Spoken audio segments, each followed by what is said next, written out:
தமிழக வெற்றி கழக தலைவர் விஜய் அவர்களும் அந்த விமர்சனத்தை எழுப்பியிருந்தார். நடவடிக்கை எடுக்கக்கூடிய இடத்தில் இருக்கக்கூடிய பாஜக, மத்திய அரசில் பொறுப்பில் இருக்கக்கூடிய பாஜக திமுகவுக்கு எதிராக போராடுது.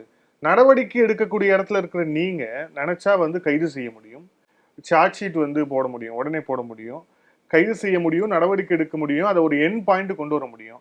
ஆனா அதை விட்டுட்டு இந்த டாஸ்மாக் விஷயத்துல போய் போராடுறீங்க அப்படின்னா அப்போ உங்களுக்கும் அவங்களுக்கும் மறைமுக கூட்டணியா? அப்போ அவங்களும் நீங்களும் செய்யறது ஜஸ்ட் ஒரு பாசாங்க செய்யுங்களா, மக்களை ஏமாத்துறீங்களா அப்படின்ட்டு ஒரு கேள்வி இருக்கு. மிகச்சரியான கேள்வி. ஏன்னு கேட்டால், தமிழ்நாட்டில் இதற்கு முன்னால் மத்தியில் ஆண்ட காங்கிரஸ் இந்த ட்ரெண்டை தான் உருவாக்கி வச்சிருக்கு. வேண்டாங்கிற மீதோட வழக்கு, வேண்டாங்கிறவங்க மீது அரசாங்கத்தினுடைய அதிகாரத்தை பயன்படுத்தி பயமுறுத்துவது. திமுக தன்னுடைய அதிகாரத்தை துஷ்பிரயோகம் பண்ணுது. காங்கிரஸ் அதே மாதிரி அதிகாரத்தை துஷ்பிரயோகம் பண்ணி மாநில ஆட்சிகளை தன்னுடைய கையில் வச்சுருந்துச்சு. பிஜேபி அப்படி இல்லையே. பிஜேபி அப்படி இல்லை. என்னுடைய மீது கூட ஒரு வழக்கு, பார்ட்டி இன்டர்ஃபியர் பண்ணல, நான் போய் அப்பியர் ஆகிட்டு வரேன். அதனால் நாம் அதிகார துஷ்பிரயோகம் செய்யாதது.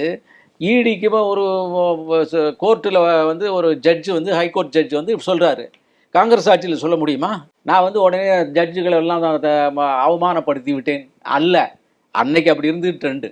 இன்றைக்கி அது இல்லை ட்ரெண்டு. இன்றைக்கி பரிபூர்ண சுதந்திரத்தோடு எல்லாரும் செயல்படுறாங்க. மத்திய ஆட்சியினுடைய சட்டத்துக்கு புறம்பான எந்த இன்டர்ஃபியரன்ஸும் கிடையாது. அது குற்றமாக பலவீனமாக கருதப்படுகிறது. காரணம், அது பலமாக ஒரு காலத்தில் இருந்து ஒரு ட்ரெண்ட் செட்டிங் இருந்ததுனால. எனவே தான் நீங்கள் கேட்குற கேள்வி இப்போ கேட்கப்படுகிறது.